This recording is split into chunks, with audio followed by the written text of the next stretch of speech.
कहती है कि माँ, उस गर्भ से कहती है, माँ क्यों बार बार अल्ट्रासाउंड करवाती हो? तुम्हारे आज्ञा के बगैर मैं कहीं नहीं जाऊंगी, तुम्हारी सेवा करके तुम्हारा दासी बन के रहूंगी। और क्या कहती हो दूसरी की लाइन में,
कुछ लोग लड़का और लड़कियों में कितना फर्क मानते हैं, लेकिन उतना ज्यादा फर्क नहीं मानना चाहिए, क्योंकि लड़का और लड़कियों को एक समान मानना चाहिए। अगर लड़की भी पढ़ लिख लेती है तो डॉक्टर, इंजीनियर, डीएम, कलेक्टर पढ़ने से कोई रोक नहीं सकता है।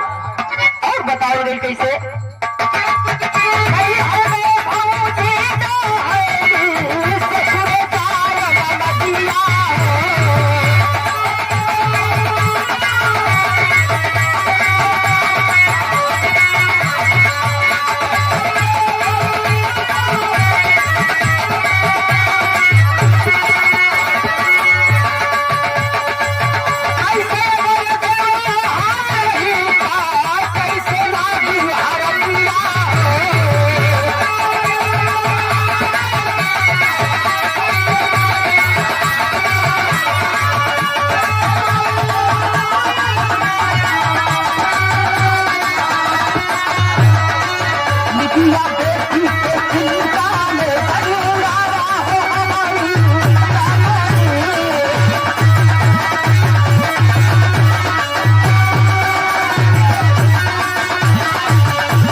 लड़कियां चली जाती है तो उनकी सास और ननद मिलकर के दाहती सासती है।